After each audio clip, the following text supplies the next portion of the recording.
Episode की शुरुआत में हमें एक नया विलेज दिखाया जाता है जहाँ पर जनरल स्टोर का क्लर्क जिसका नाम कंजी होता है वो अपने कस्टमर्स को अपनी दुकान पर आने के लिए उकसा रहा होता है और फिर हमें उस स्टोर के बॉस को दिखाया जाता है जो कि यहाँ पर जिनिया से बात कर रहा होता है। अगर आपको याद ना हो तो मैं बता दूं, जिनता को उस गांव के विलेज ने एक तलवार दी थी जिसकी वजह से उसका नाम जिनिया हो गया। हमें पता चलता है कि इस बॉस ने जिनिया को यहाँ पर इसलिए बुलाया है क्योंकि वो अपनी अडॉप्ट की हुई बेटी को बचाना चाहता है डीमन से। तो यहाँ पर जिनिया का काम होता है कि वो उसकी बेटी को प्रोटेक्ट करे क्योंकि उसकी बेटी के हिसाब से 3 दिन पहले एक डीमन उसकी खिड़की से झांक रहा था और वो कह रहा था कि मेरी बेटी को वापस करो। यहाँ पर स्टोर रूम के ऑनर को लगता है कि डीमन उसकी बेटी को अपनी बेटी समझ रहा है। यहाँ पर वो शॉप ऑनर अपनी बेटी से बहुत ज्यादा प्यार करता है, भले ही उसने उसको अडॉप्ट किया हो, इसीलिए वो यहाँ पर जिनिया को बुलाता है ताकि वो उसकी बेटी की हिफाजत कर सके।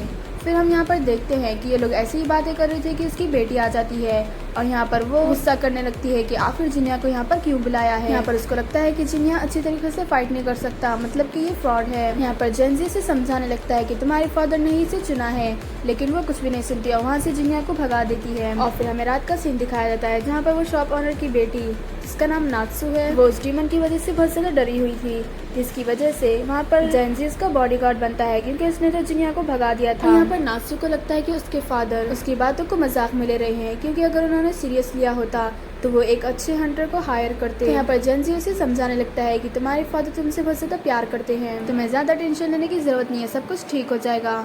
और फिर हम देखते हैं कि नात्सु को वही डीमन की आवाज़ें सुनाई देने लगती हैं जिसकी वजह से वो जोर जोर से चिल्लाने लगती है। और यहाँ पर हम देखते हैं कि जेंजी के सामने वो डीमन आ जाता है। वो बोलता है मेरी बेटी को वापस करो। और यहाँ पर जेंजी तो डर की वजह से कुछ कर ही नहीं पाता और वो डीमन जेंजी के करीब पहुँचने वाला होता है कि जब भी वहाँ पर जिनिया आ जाता है और इस डीमन का हाथ काट देता है। यहाँ पर वो डीमन बोलता है कि मेरी बेटी को मुझे वापस करो, लेकिन फिर यहाँ पर जिनिया उस डीमन को बीच में से काट देता है।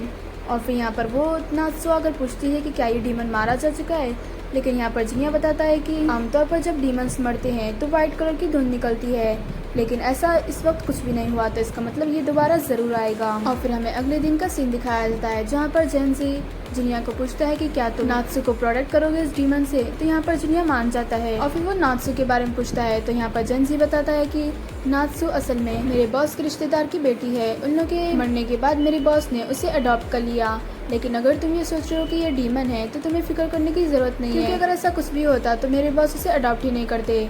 और रही बात उसके पेरेंट्स की, तो उसकी माँ को एक डीमन ने मार दिया था जिसकी वजह से वो डीमन से नफरत करते हैं। और फिर हमें रात का सीन दिखाया जाता है जहाँ पर शॉप ऑनर अपनी बेटी के साथ डिनर कर रहे होते हैं। यहाँ पर वो नात्सु से नए बॉडीगार्ड के बारे में पूछते हैं तो यहाँ पर नात्सु को कल की फाइट के बाद ये यकीन हो चुका होता है कि जिनिया फ्रॉड नहीं है और वो बहुत ज्यादा ताकतवर है। और फिर वो अपने फादर से पूछती है कि आखिर आपने जिनिया को सेलेक्ट क्यों किया, तो यहाँ पर उसके फादर बताते हैं जिनिया एक फेमस डीमन स्लेयर है और वो बहुत ज्यादा ताकतवर है, इसी वजह से मैंने उसे हायर किया है। ये सुनकर वो बहुत ज्यादा खुश हो जाती है क्योंकि उसे मालूम हो जाता है कि उसके फादर उससे बहुत ज्यादा प्यार करते हैं। और फिर हमें यहाँ पर पता चलता है कि आखिर इसे ऐसा क्यों लगता था कि उसके फादर उससे प्यार नहीं करते। तो हमें फ्लैशबैक दिखाया जाता है जहाँ पर शॉप ऑनर का एक बेटा होता है और उसकी वाइफ के मरने के बाद एक डीमन आकर उसके बेटे को किडनैप कर लेती है। तो यहाँ पर वो ऑनर को लगता है उसका बेटा वापस जरूर आएगा और इसी वजह से उसने एक बेटी को अडॉप्ट कर लिया था। और फिर हमें प्रेजेंट का सीन दिखाया जाता है जहाँ पर रात हो चुकी थी। यहाँ पर जिनिया नात्सु की हिफाजत के लिए बाहर पहरा दे रहा था और उसके साथ जेंजी भी आया होता है। यहाँ पर नात्सु बोलती है कि वो अपने फादर की वजह से जिनिया पर भरोसा करती है बहुत ही ज्यादा। फिर यहाँ पर जिनिया नात्सु को बताने लगता है कि उसके फादर उससे कितना ज्यादा प्यार करते हैं। और फिर जैसे ही वो ऑनर के बेटे के बारे में बात करने लगता है तो यहाँ पर नात्सु चिड़चिड़ी हो जाती है और उसके बेटे के बारे में कुछ भी नहीं सुनना चाहती। और फिर यहाँ पर थोड़ी बातों के बाद नात्सु को लगता है कि वो उसी डीमन की बेटी है जो कि उसे हर रात आकर अपनी बेटी बोलता है। तो यहाँ पर जिनिया बताता है कि ऐसा कुछ भी नहीं है, असल में उसी डीमन के साथ तुम्हारा कुछ लेना देना है जब भी वो यहाँ पर आता है। यहाँ पर जिनिया बताने लगता है कि डीमंस इंसानों की नफरत और डार्क इमोशन से पैदा होते हैं। और फिर यहाँ पर और भी ज्यादा वो डीमंस के बारे में बताता है कि जब भी वो डीमन वहाँ पर आ जाता है, यहाँ पर जिनिया उस डीमन को मारकर उसका नाम पूछने लगता है, लेकिन वो डीमन कुछ भी नहीं बताता। तो यहाँ पर जिनिया नात्सु को पूछता है कि क्या वो इस डीमन को मार दे, क्योंकि यहाँ पर नात्सु की इमोशन की वजह से ही ये डीमन पैदा हुआ है और अगर वो नात्सु की परमिशन के बगैर इस डीमन को मारेगा तो वो बार बार डीमन वापस आते जाएगा। और फिर हमें पता चलता है कि ये डीमन यहाँ पर इसलिए आया है क्योंकि नात्सु को लगता था कि उसके फादर उससे प्यार नहीं करते हैं और उसके ऊपर कभी गौर ही नहीं करते।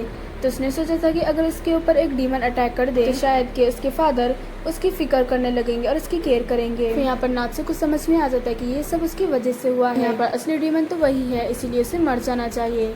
तो यहाँ पर जेंजी से समझाने लगता है और बोलता है कि तुम्हारे फादर तुमसे बहुत ज़्यादा प्यार करते हैं, वो भी असली बेटी की तरह, और तुम भी उनसे बहुत ज़्यादा प्यार करती है, लेकिन तुम दोनों ही एक दूसरे के आमने सामने नहीं बोलते। फिर यहाँ पर नात्सु को अपनी गलती का एहसास हो जाता है और वो इस डीमन को मारने का ऑर्डर दे देती है। और फिर यहाँ पर जिनिया उस डीमन को मार देता है, जिसकी वजह से वहाँ पर वाइट धुंध आ जाती है।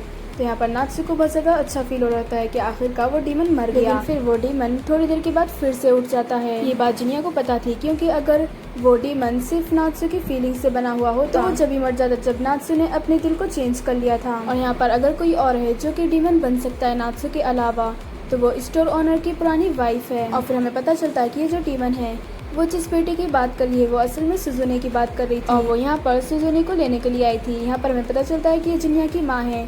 तो जिनिया उसे आराम से सोने के लिए बोलता है और उसे मार देता है, जिसकी वजह से उसकी माँ वहाँ से गायब हो जाती है। और फिर हमें अगले दिन का सीन दिखाया जाता है जहाँ पर जिनसे और नात्सु दोनों ही जिनिया को थैंक यू बोलते हैं। फिर यहाँ पर जिनिया को समझाने लगता है कि असल में जो चीज़ें सामने होती है वही रियल नहीं होती। ये हमें बहुत ही देर के बाद एहसास होता है, इसीलिए तुम्हें अपने फादर के पास जाकर बता देना चाहिए कि आखिर तुम उनसे कितना प्यार करती हो। और ये कहकर यहाँ से जिनिया चला जाता है और फिर शॉप ऑनर वहाँ पर आता है। तो यहाँ पर वो लोग पूछते हैं कि आखिर आपने जिनिया के ऊपर इतना ज़्यादा भरोसा क्यों किया।